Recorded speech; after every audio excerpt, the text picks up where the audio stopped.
नमस्कार दोस्तों, आज का टॉपिक रहेगा अपना विराम चिन्ह का। तो विराम चिन्ह पढ़ेंगे, हिंदी का टॉपिक चल रहे हैं अपने। तो विराम चिन्ह होते क्या हैं? देखिए, विराम चिन्ह का मतलब होता है रुकना या ठहरना। एक बार नोट नहीं करना है, एक बार सिर्फ आपको समझना है। यानी कि विराम चिन्ह का प्रयोग क्या होता है वो देखेंगे, और विराम चिन्ह होते क्या है वो देखेंगे। रुकना या ठहरना, यानी शब्द के जहाँ विराम चिन्ह आ जाता है ना, वहां हमें क्या करना पड़ता है, या तो रुकना पड़ता है या वहां पर ठहर जाना पड़ता है। सही है ना ये? ठीक है, ये तो हमें पता चल गया विराम चिन्ह होते क्या है। तो लिखते समय भावों के अनुसार रुकने के लिए जो चिन्ह लगाए जाते हैं ना, उन्हें क्या बोलेंगे? विराम चिन्ह बोलेंगे। क्लियर है इतनी बात? अब देखिए, एक अर्ध विराम होता है, एक पूर्ण विराम होता है, विस्मय अबोधक होते हैं। हमें तो ये सारी चीजें ध्यान में रखनी है कि कौन से विराम चिन्ह का प्रयोग कब करना है। ये कभी नहीं पूछा जाता एग्जाम में। विराम चिन्ह का अर्थ है रुकना या ठहरना, चले जाना, ये ऐसी बातें एग्जाम में ऐसे क्वेश्चन नहीं आते। तो देखिए, एक तो होता है पूर्ण विराम। क्या होगा? पूर्ण विराम। पूर्ण विराम कौन से शब्दों के लगाते हैं? जैसे कि राम एक अच्छा लड़का है, वाक्य क्या हो गया? पूर्ण। या फिर मोहन अच्छा लड़का है, मोहन अच्छा लड़का है, क्या हो गया? वाक्य पूर्ण हो गया। तो ये क्या लगा दिया? पूर्ण विराम। यानी कि पूर्ण विराम तो होता है ये वाला। ठीक है, अब आता है प्रश्नवाचक चिन्ह। एक आएगा, एक बार समझना है, नोट नहीं करना। प्रश्नवाचक चिन्ह। प्रश्नवाचक चिन्ह होता है ऐसा, क्या तुमने खाना खाया? यानी कि एक क्या हो जाता है, प्रश्न का भाव, यानी सवाल पूछने का भाव उसमें आ जाता है। क्या तुम सच बोल रहे हो? यानी कि क्या आ जाता है, एक प्रश्न का भाव आ जाता है। तो वो क्या होगा? प्रश्नवाचक। अब आता है एक अल्प विराम। इसमें बड़ा कंफ्यूज होता है। अब ये देखो, अल्प विराम साथ साथ नोट नहीं करना है, बाद में मैं आपको नोट करवा दूंगी, एक बार आप सिर्फ समझते रहिए। तो देखिए, बात करें अल्प विराम की। अल्प विराम कौन सा विराम? अल्प विराम। तो गाय के दूध से घी, दही, यानी कि क्या बनता है? मिठाई, ये सारी चीजें बनाई जाती है। तो ये हो गया अल्प विराम। अल्प विराम का चिन्ह ऐसा होता है, यानी कि घी, दूध, दही, मिठाई। तो ये क्या लग गया यहाँ? अल्प विराम में लगाया जाता है। ठीक है, अब बात करें, जैसे कि मैंने उसे क्या की, जीतने की कोशिश की, लेकिन वो मैं उसे जीत नहीं पाया। तो वाक्य के बीच में क्या आएगा? एक अल्प विराम आएगा। ठीक है, मैंने उसे समझाने की कोशिश की, लेकिन वो नहीं समझ पाया। यानी कि इस प्रकार से क्या होगा? बीच में क्या आएगा? अल्प विराम आएगा। यानी लिखते समय भावों के अनुसार रुकने के लिए या फिर ठहरने के लिए जो चिन्ह लगाए जाते हैं ना, उन्हें बोलते हैं अल्प विराम। ठीक है, या फिर उन्हें विराम चिन्ह बोला जाता है। अब होता है एक अर्ध विराम। अर्ध विराम क्या है वो देखो। अल्प विराम तो समझ में आ गया, नहीं है कंफ्यूज? अब देखो, एक आएगा अर्ध विराम। अर्ध विराम देखो, अर्ध विराम। अर्ध विराम कैसा होगा? फिर क्या होगा अर्ध विराम में? तो यानी कि पूर्ण विराम से कुछ कम, पूर्ण विराम से थोड़ा कम, पूर्ण विराम से कुछ कम। तो ये क्या होता है? पूर्ण विराम से कुछ कम क्या होता है? अर्ध विराम। ठीक है, अब आएगा एक विस्मयाबोधक। नाम सुना है कभी? विस्मयाबोधक। विस्मयाबोधक। विस्मयाबोधक चिन्ह के बारे में सुना है क्या? विस्मयाबोधक चिन्ह होता है ये, जैसे कि हर्ष है, विवाद है, नफरत है, इन सारी चीजों का बोध कराने के लिए इसे प्रयोग में लिया जाता है। जैसे कि खुशी में, जैसे कि हाय अब मैं क्या करूं, ओह ये क्या हो गया। तो ऐसे में क्या चिन्ह का प्रयोग होगा? बीच में विस्मयाबोधक का चिन्ह होगा। ठीक है, अब आएगा एक उद्धरण चिन्ह। इतने तो लगभग हमने देखे ही होते हैं, लेकिन इसका प्रयोग शायद आपने कम देखा होगा या फिर देखा होगा। उद्धरण चिन्ह बोला जाता है जिन्हें, उद्धरण चिन्ह ये वाले, इन्हें क्या बोलेंगे? उद्धरण चिन्ह। यहाँ कुछ भी परिवर्तन हम अपने से नहीं करते हैं, वो अपने किसी का, जैसे नारा या किसी की चौपाई हो उसी में इसका प्रयोग होता है। जैसे कि तुम मुझे खून दो मैं तुम्हें आजादी दूंगा, तो इसमें इसी का प्रयोग होगा। उद्धरण चिन्ह का तुलसीदास ने क्या कहा? रघुकुल रीत सदा चली आई, प्राण जाए पर वचन ना जाई, तो इसमें किसका प्रयोग होगा? उद्धरण चिन्ह का प्रयोग होता है ना। ठीक है, तो ये हाईलाइट करने के लिए प्रयोग किया जाता है उद्धरण चिन्ह का। तो अब हम नोट करेंगे इन सारी चीजों को। आई होप आपको ये चीजें कम टाइम में समझ में आ गई होंगी। अब देखिए, नोट करते हैं विराम चिन्ह। पहले इतनी बातें समझी है ना, इतनी बातें लिखेंगे, उसके बाद की बातें आगे करते हैं। तो देखो, विराम चिन्ह क्या होते हैं? सबसे पहले लिखिए रुकना या ठहरना। अर्थ लिख लो, रुकना या ठहरना।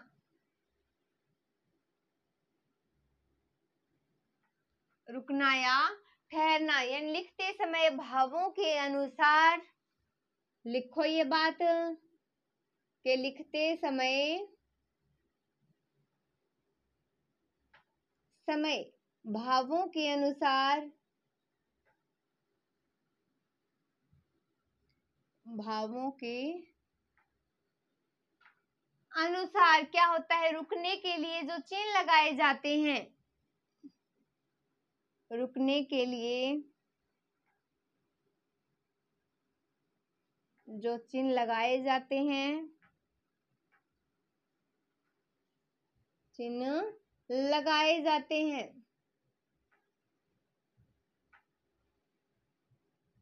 उन्हें क्या बोला जाता है? विराम चिन्ह। तो लिख लो, विराम चिन्ह कहलाते हैं।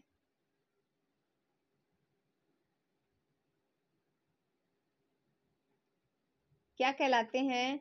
विराम चिन्ह कहलाते हैं। एक तो होता है पूर्ण विराम। कौन सा होता है पूर्ण विराम? वो देख लीजिए। तो देखो, लगाओ, सबसे पहला नंबर लगाओ पूर्ण विराम। पूर्ण विराम, इसका सिंबल ये है, लिख लो। इसका निशान जो है ना पूर्ण विराम का, वो ये है। तो उदाहरण क्या लिखेंगे इसका? जैसे मोहन अच्छा लड़का है। वाक्य क्या हो रहा है? पूर्ण हो रहा है ना। तो ये पूर्ण विराम यहाँ पर लगा दिया मैंने, सही है, पूर्ण विराम। अब आता है प्रश्नवाचक चिन्ह। पहले इतनी चीज का स्क्रीनशॉट लो, उसके बाद आगे का लिखना स्टार्ट करते हैं। हो गई इतनी बात। अब देखो आगे लिखो, ये लिखने हैं आपको। अब देखो आगे आता है प्रश्नवाचक चिन्ह। प्रश्नवाचक चिन्ह,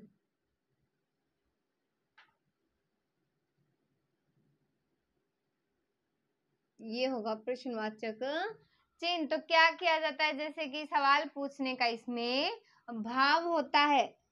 लिख लो ये बात, सवाल पूछने का भाव होता है। भाव होता है, तो इसमें सवाल पूछने का भाव होता है। जैसे कि क्या तुमने खाना सच में खा लिया, या फिर क्या तुम सच बोल रहे हो? तो एक बात लिख लो इसमें उदाहरण लगा कर कि क्या तुम सच बोल रहे हो। तो इसमें प्रश्न का भाव आ गया ना। तो क्या तुम सच बोल रहे हो? बोल रहे हो, यानी कि क्या आ गया इसमें? प्रश्न का भाव हो गया, तो प्रश्नवाचक चिन्ह लगा दो। ठीक है, अब आएगा जैसे कि एक अल्प विराम मैंने बताया था, तो ये नंबर 2 हो गया। नंबर 3 लगाकर लिख लो अल्प विराम। अल्प विराम क्या होता है अब वो देख लीजिए। तो देखिए, अल्प विराम क्या होगा? जैसे कि गाय के दूध क्या होता है? अच्छा होता है। क्यों? जैसे पेड़ पौधों से हमें फल फूल पत्तियां ये सारी चीजें मिलती हैं। लिखो, पेड़ों से हमें पेड़ों से हमें, पहले सैमुअल लिखो इसका, ये होगा पूर्ण अल्प विराम। तो लिखो पेड़ों से हमें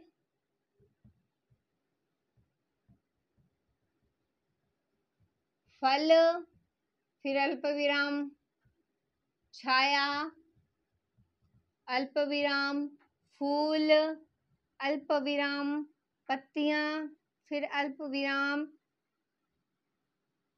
ये चीजें या फिर ये सभी चीजें प्राप्त होती हैं,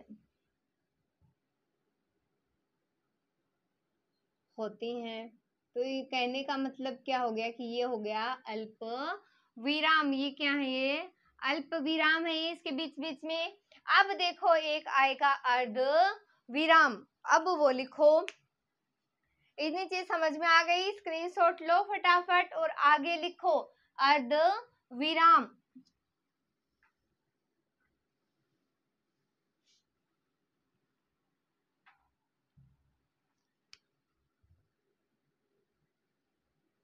लिखो अर्ध विराम। ये कैसा होता है? यानी कि पूर्ण विराम से कुछ कम।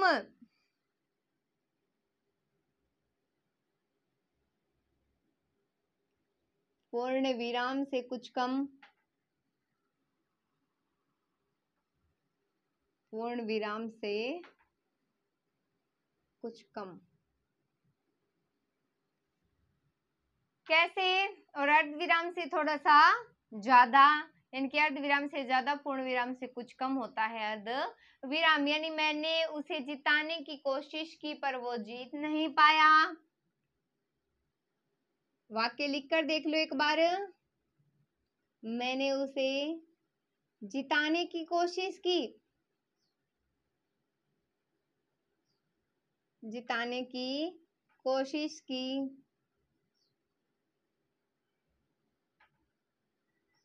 पर वो जीत नहीं पाया, पर वो जीत नहीं पाया या फिर हार गया।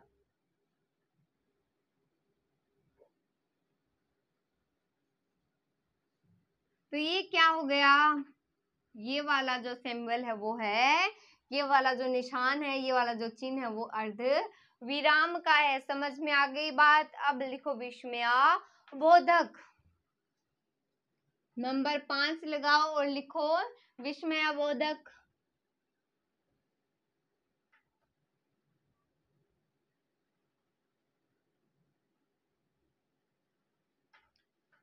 विस्मयाबोधक का चिन्ह देख लो। तो हर्ष, विवाद, घृणा, आश्चर्य आदि का बोध कराने के लिए इसका प्रयोग किया जाता है। तो लिखो फिर ये बात, हर्ष यानी कि खुशी, विवाद, घृणा आदि का बोध कराने के लिए, बोध कराने के लिए इसका प्रयोग किया जाता है, प्रयोग किया जाता है। जैसे कि हाय अब मैं क्या करूं, यानी कि कहने का मतलब समझ में आ गया। ये क्या है? विस्मयाबोधक है। लिखते समय या समझते समय रुकने के लिए जो चिन्ह लगाए जाते हैं उन्हें विराम चिन्ह बोला जाता है। ठीक है, अब बात करते हैं जो उद्धरण चिन्ह मैंने बताए थे उनके बारे में। लगाइए नंबर 6 और उद्धरण चिन्ह। इतनी चीज लिख ली? फटाफट स्क्रीनशॉट लो और आगे देखो।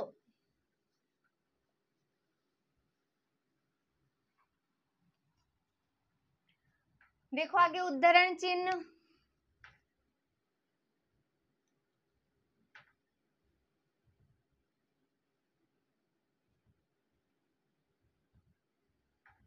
उद्धरण चिन्ह। यहाँ कुछ भी परिवर्तन हम अपने आप से नहीं कर सकते हैं, ये बात नोट लगा कर लिख लो। चाहे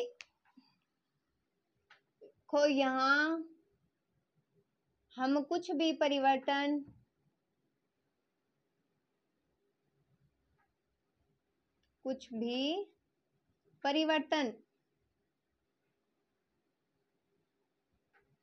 अपने आप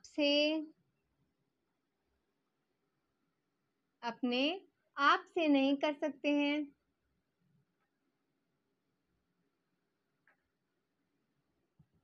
नहीं कर सकते हैं।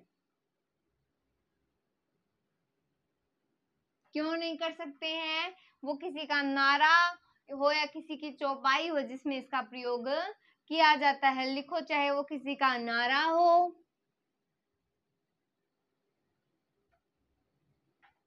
चाहे वो किसी का नारा हो,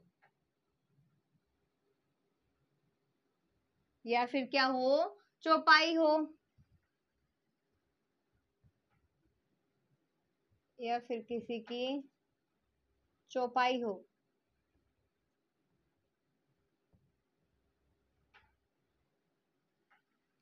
ठीक है, यानी कि ये हाईलाइट करने के लिए इसका प्रयोग किया जाता है। जैसे कि एक बात लिख लो, तुलसीदास जी ने क्या कहा, तो वो चीज यहाँ पर लिख लो।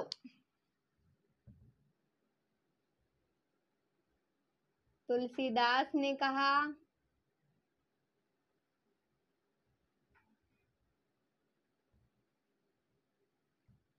हो गया ना प्रयोग। रघुकुल रीत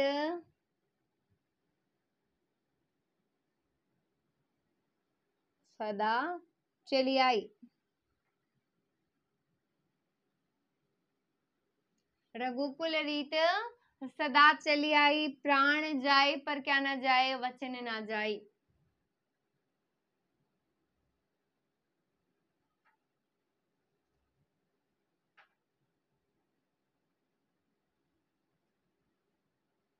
इसकी जगह पर आप कोई भी नारा भी लिख सकते हैं या कुछ भी लिख सकते हैं। ठीक है, तो रघुकुल रीत सदा चली आई, प्राण जाए पर वचन ना जाए, यानी कि उद्धरण चिन्ह का प्रयोग नारा या फिर किसी विशेष चीज के लिए हाईलाइट करने के लिए किया जाता है। तो आज के लिए इतना ही। जो नेक्स्ट रह गए ना हमारे उदाहरण, वो नेक्स्ट वीडियो में देखते हैं। जैसे कि योजक चिन्ह के बारे में, निर्देशक चिन्ह के बारे में हम आगे बात करेंगे। आज के लिए इतना ही। Thank you so much guys.